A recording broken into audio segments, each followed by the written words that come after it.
Ketua,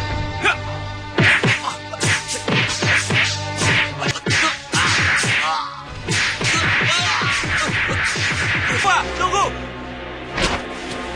Ketua, kenapa kau lari? Ada apa, Ketua? Aku melihat tangan. Tangan yang sangat banyak. Sasra Bahu?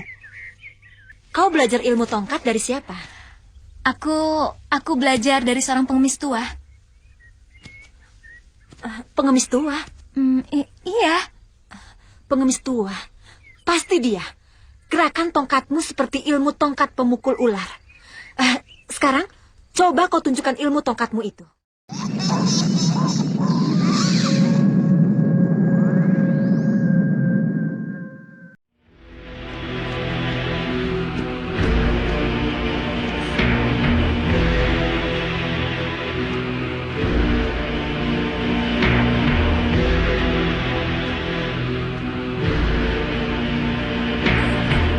Selamat siang, Tuan. Selamat siang. Silakan, Tuan.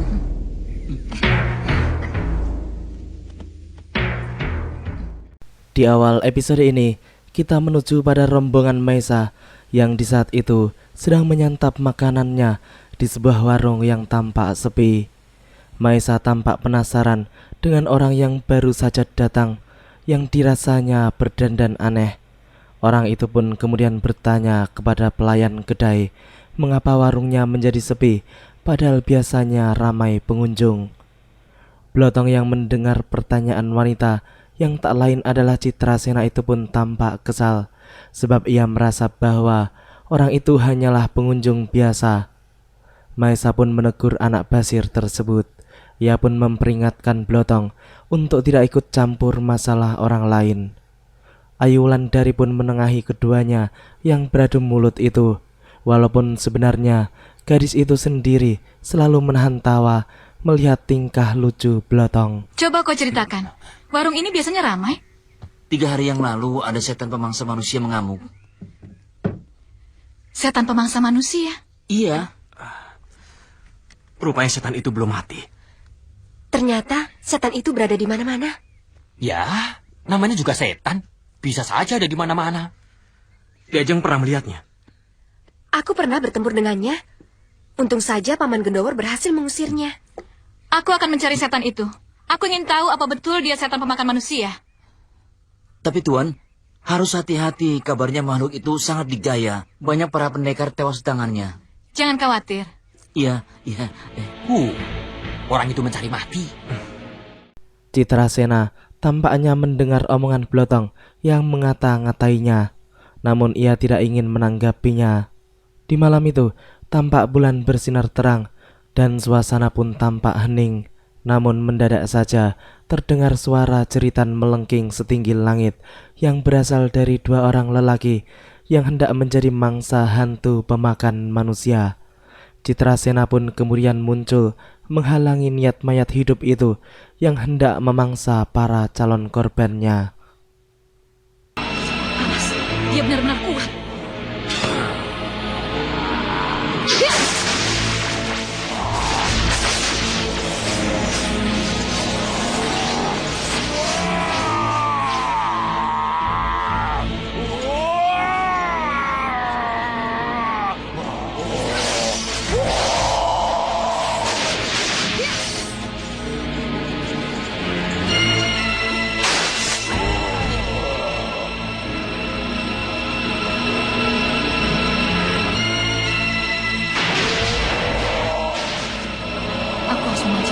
Menjauhi tempat ini agar kedua orang itu bisa menyelamatkan diri. Hei setan jelek, kalau berani lawan aku. Hiu! Citrasena langsung melompat dan terbang menjauh dari tempat tersebut untuk memancing hantu jelek itu menjauh dari tempat tersebut. Lelaki yang baru saja dimangsa oleh hantu Arya Soma tersebut pun tampaknya telah tewas dengan luka bekas gigitan di lehernya.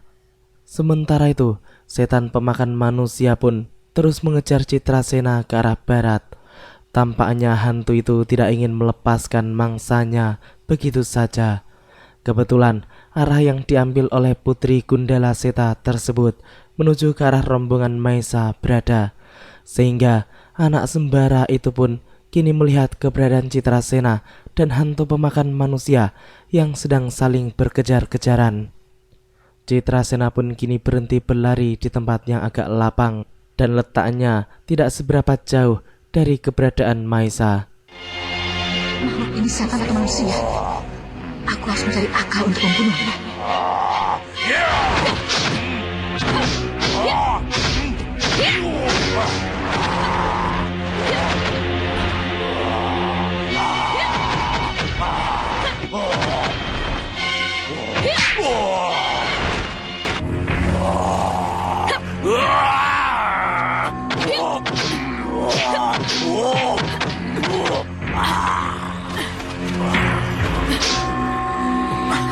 Astaga, ternyata dia perempuan.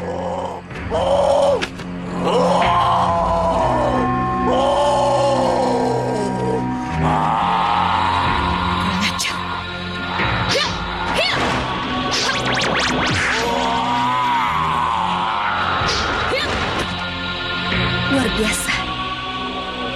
Ilmu silatnya sangat tinggi, meskipun tenaga dalamnya belum sempurna.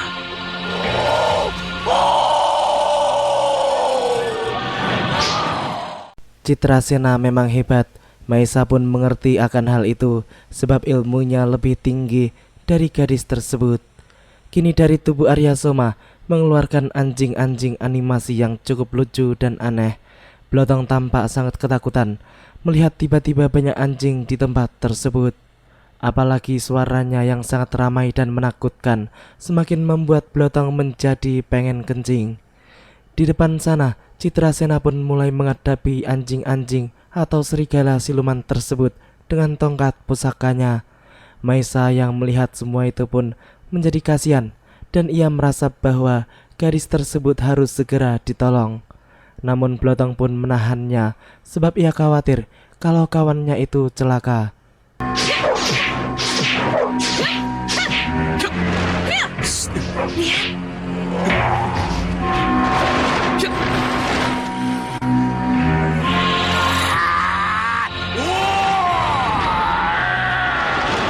Ajian tapak naga.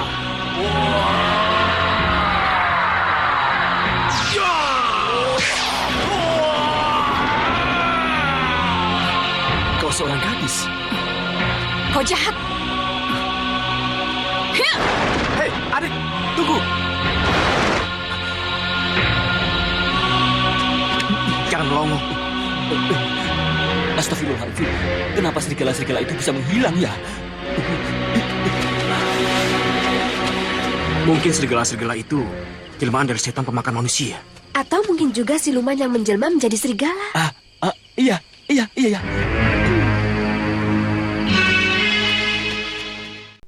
Kini kita menuju pada Jaka yang di malam itu sedang menuju ke rumah Gendawar dan memanggil-manggil nama sahabatnya tersebut serta mengetuk pintunya.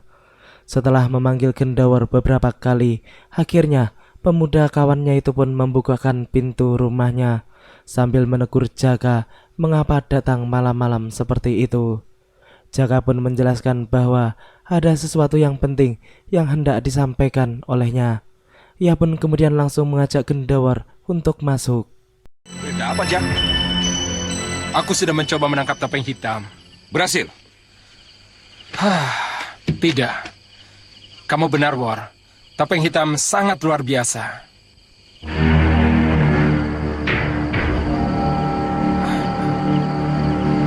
Ada apa? Ditanya kau diam.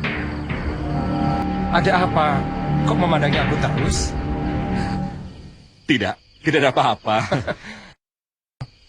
Pasti ada sesuatu yang melintas di pikiranmu. Makanya kau memandangiku terus. Aku khawatir.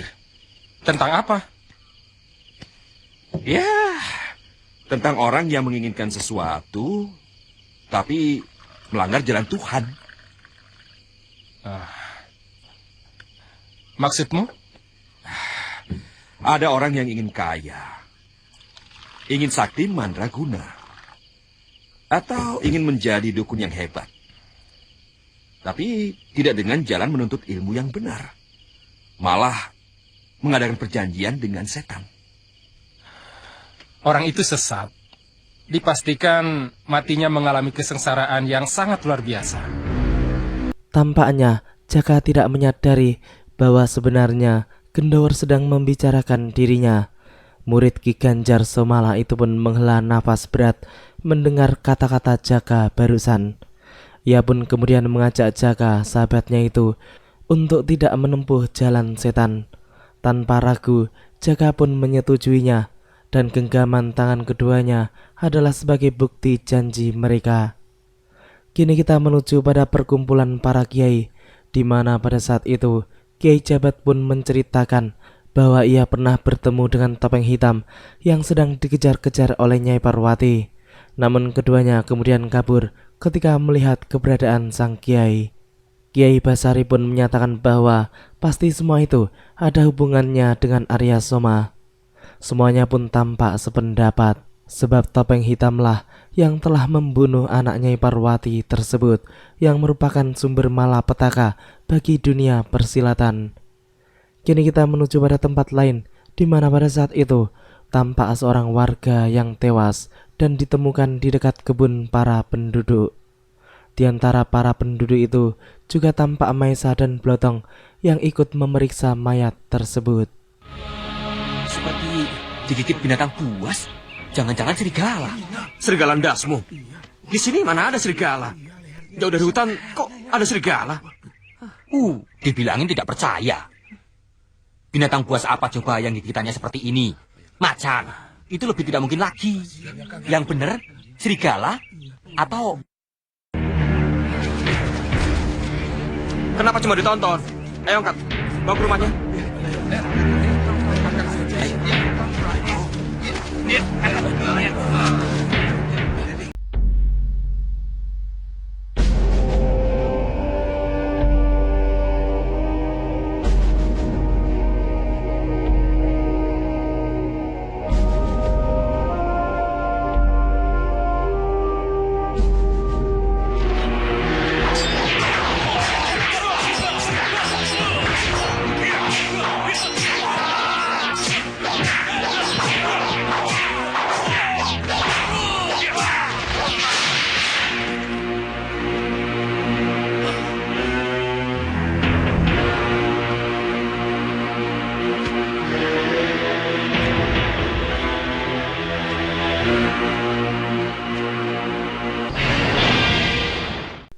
Ya, di malam itu, Aji Basa Pamungkas yang selama ini dipenjara di markas Panglima Kumbang pun berhasil diselamatkan oleh Dewa Petir.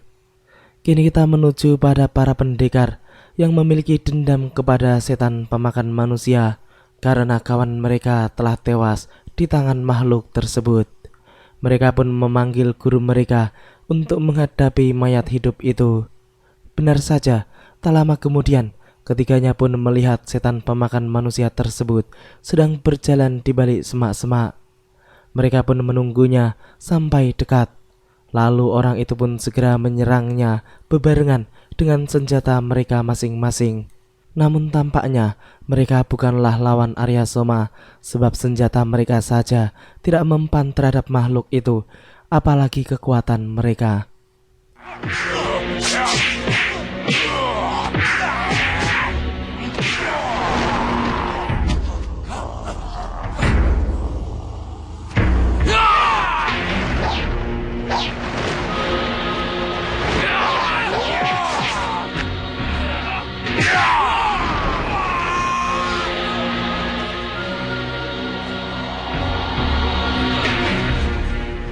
Aku sedang menyuruh Arya Soma untuk mencari bocah bajang lanang dan perawan untang-anting yang akan kita jadikan tumbal saji. Kita sudah lama menunggu. Kenapa tidak kita cari saja? Sudah kita coba, tapi tidak berhasil. Dan aku yakin dengan kemampuan yang dimiliki Arya Soma akan lebih cepat hasilnya. Izinkan aku mencari Tirta dan gadis ontang-anting itu, Ketua. Kini kita menuju pada perkumpulan Mak Lampir yang di saat itu telah hadir kembali Aji Basa Pamungkas. Pendekar yang sudah banyak saingannya itu pun meminta untuk ditugaskan mencari perawan ontang-anting dan Tirta. Mak Lampir pun menyetujuinya, dan ia akan menugaskan Grandong untuk menemani sekaligus membantu Aji Basa Pamungkas dalam melaksanakan tugasnya. Lalu si Cikas itu pun langsung berangkat bersama dengan Grandong di saat itu juga. Pendekar yang baru keluar dari penjara tersebut pun tampaknya sangat bersemangat untuk mendapatkan Tirta, si anak bajang Lola, dan Ayulan dari si perawan ontang-anting. Sepertinya ada tujuan tersendiri yang sedang direncanakan olehnya. Ya, apalagi kalau bukan keserakahan, dalam artian bahwa ia pasti ingin menguasai sendiri anak bajang Lola dan perawan ontang-anting tersebut, agar dirinya bisa melanjutkan cita-citanya menguasai dunia persilatan. Lelaki itu masih saja sombong seperti sebelum-sebelumnya. Ia tidak tahu bahwa banyak orang-orang yang lebih sakti daripada dirinya saat ini yang bermunculan di dunia persilatan. Aku tahu maksud nenekmu, Grandong. Aku yang akan mendapatkan Tirta dan gadis ontang-anting dengan getih pancernya itu, Grandong. Tirta yang mereka sedang incar.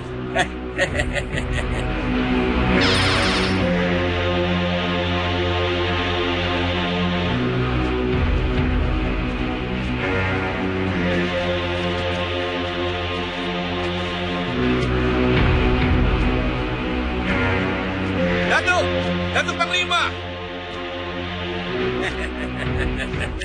Ada apa, Datuk? Ha? Wajah Datuk kok suram. Tenang sajalah, gembira. Bagaimana bisa gembira? Lihat, rakyatku mengungsi ke tempat lain karena takut terhadap bangsa manusia yang sudah bisa menembus alam jin. Betul, Datuk. Ini semua gara-gara si Lampir. Tapi Datuk sudah lapor belum tentang lepasnya Aji Basa Pamungkas yang dibawa kabur oleh Dewa Petir? Belum. Aku sendiri sedang bingung. Loh, jangan bingung-bingung. Kita tangkap saja lagi Aji Basa Pamungkas. Aku setuju. Kala Gondang pun mengajak Panglima Kumbang untuk menangkap kembali Aji Basa Pamungkas tanpa memberitahu kepada para kiai dan yang lainnya tentang lepasnya gembong golongan hitam tersebut. Panglima Kumbang yang mendengar kata-kata Kala Gondang pun merasa bahwa mereka harus meminta bantuan kepada orang-orang sakti untuk bisa menangkap si Cikas kembali.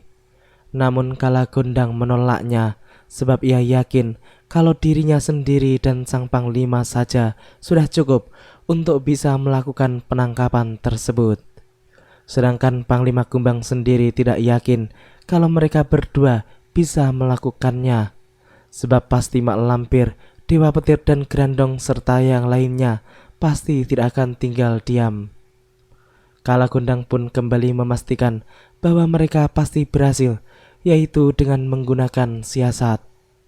Walaupun sedikit agak ragu, namun akhirnya Panglima Kumbang pun mau melakukan siasat Kala Gondang. Selanjutnya, mereka pun menyamar sebagai Tirta dan seorang kawannya yang mirip dengan dukun. Mereka pun berjalan menuju ke Lebak Siu dan menumpang tidur di rumah Pak Kuwu. Sebab Kala Gondang tahu kalau Aji Basa Pamungkas dan Grandong sedang berada di wilayah tersebut.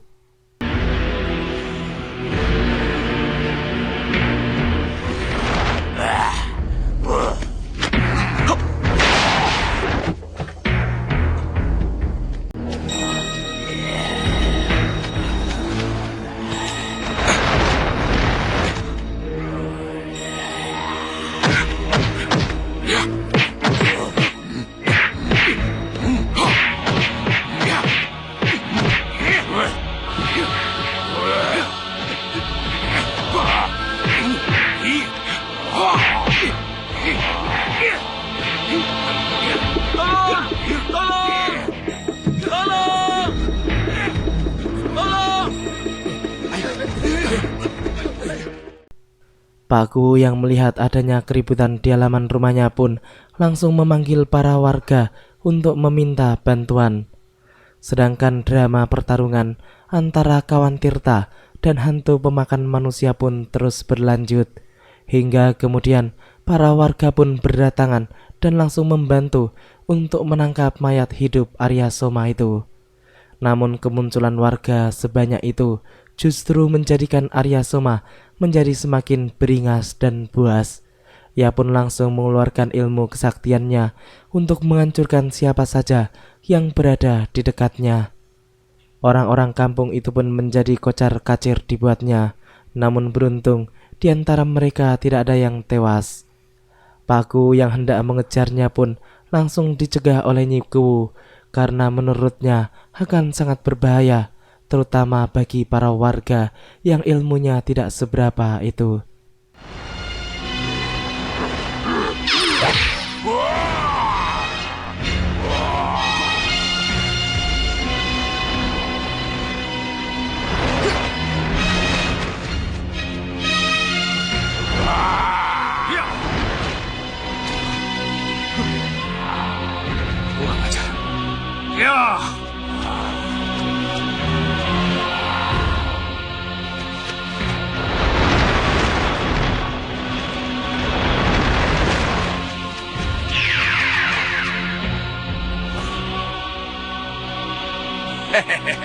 Siasat kita berhasil.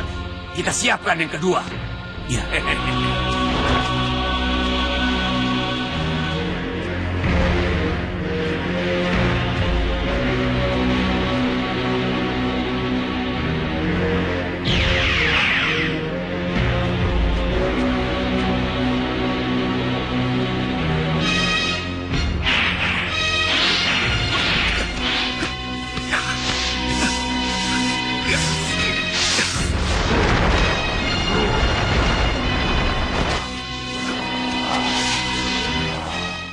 Ya, ternyata semua runtutan kejadian barusan adalah bagian dari siasat Kalagondang yang memang kenyataannya telah berhasil menangkap kembali Aji Basa Pamungkas tanpa bantuan orang-orang sakti yang lainnya. Kini Grandong dan hantu pemakan manusia itu pun juga telah tertipu dan mereka hanya bengong saja melihat si Cikas telah tertangkap kembali dan dibawa pergi oleh Kalagondang. Ketika itu, tampak Ayulan Dari dan Blotong yang sedang tidur, sedangkan Maesa tampak masih bangun menjaga keduanya. Tak lama kemudian, Kalagondang dan Panglima Kumbang pun muncul dengan membawa Aji Basa Pamungkas yang berada di dalam jaring saktinya.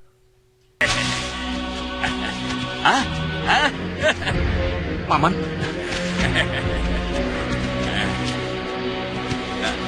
Paman atau Panglima Kumbang? Maesa, titip. Oh, ayo. Itu dia, kejar.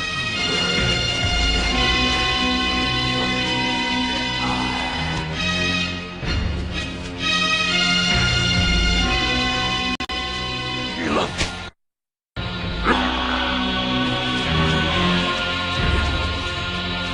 Kok sama sekali tidak bergerak? Jangan-jangan mati Mahesa. Tidak, paling pingsan.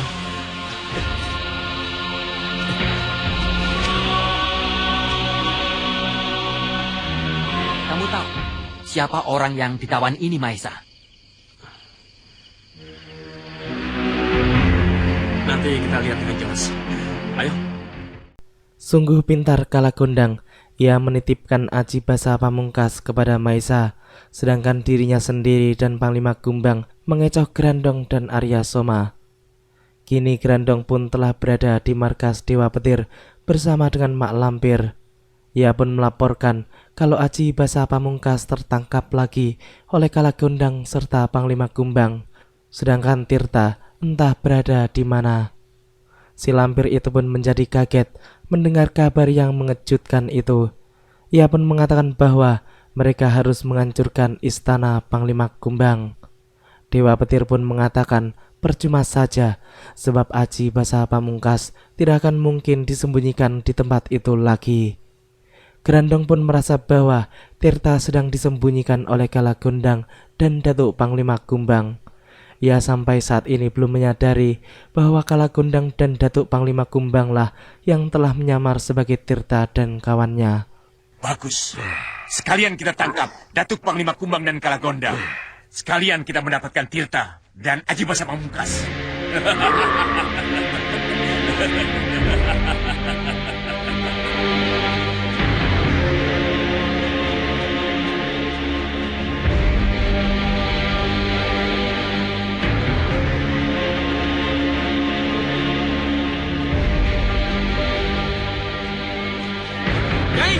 tunggu.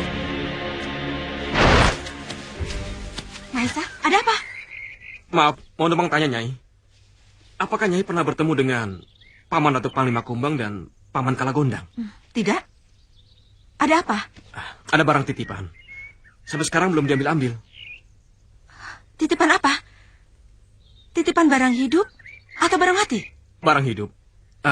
Maaf, aku tidak bisa lama-lama. Maisa, tunggu. Sungguh berbahaya. Nyai Parwati pun kini menjadi menduga-duga tentang barang titipan apa yang dimaksud oleh Maisa. Ia pun menjadi penasaran, jangan-jangan titipan tersebut adalah Arya Soma putranya. Ia pun kemudian segera mengikuti Maisa yang berlari menuju ke arah barat. Sedangkan Maisa yang telah sampai di tempat persembunyiannya pun kemudian mengatakan kepada Blotong dan Ayu Wulandari bahwa ia mengenal siapa lelaki tersebut. Ia pun memberitahukan kepada kedua kawannya itu kalau nama orang itu adalah Aji Basa Pamungkas. Blotong pun merasa bahwa kalau dilihat dari namanya, tampaknya orang itu adalah orang gagah, sebab namanya seperti nama-nama adipati. Iya ya. Dia kan sakti. Tapi kenapa dengan mudah dia dikalahkan oleh Paman Datuk Panglima Kumbang dan Paman Kalagondang? Kalau lagi apes, gajah juga bisa dikalahkan oleh semut. Iya toh? Kalian tunggu di sini. Aku pergi dulu.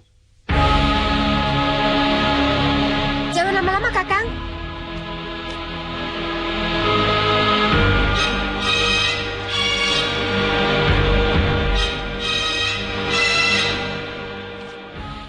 Sungguh kesalahan besar telah dilakukan oleh Maisa, sebab Nyai Parwati kini telah berada di tempat tersebut.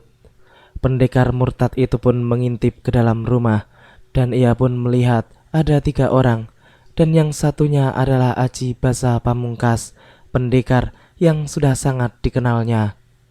Wanita itu pun cukup terkejut melihat keberadaan Aji Basa Pamungkas. Ia pun kemudian bertekad untuk menyelamatkan lelaki itu.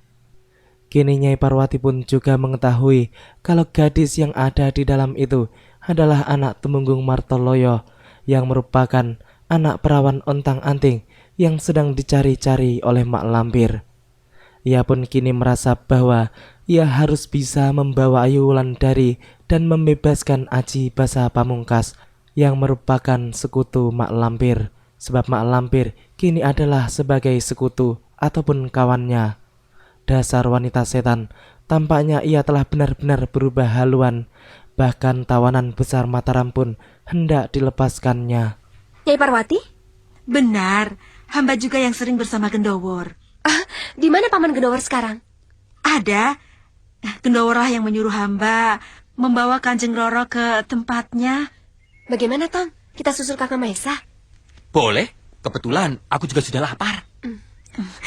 Jangan lupa. Bawa tawanan ini. Romo Kanjeng pasti akan mendapat pujian dari Sultan dengan menyerahkan tawanan yang sangat berharga ini. Loh, bagaimana membawanya?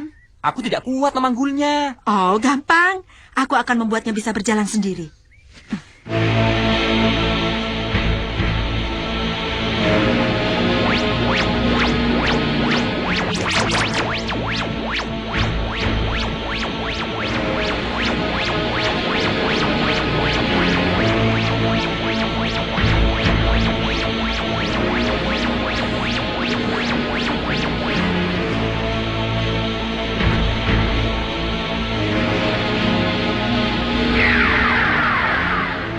Bangun Kisanak.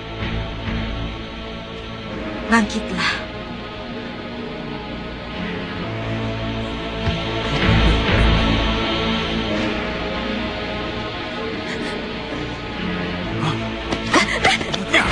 Bawa kemana?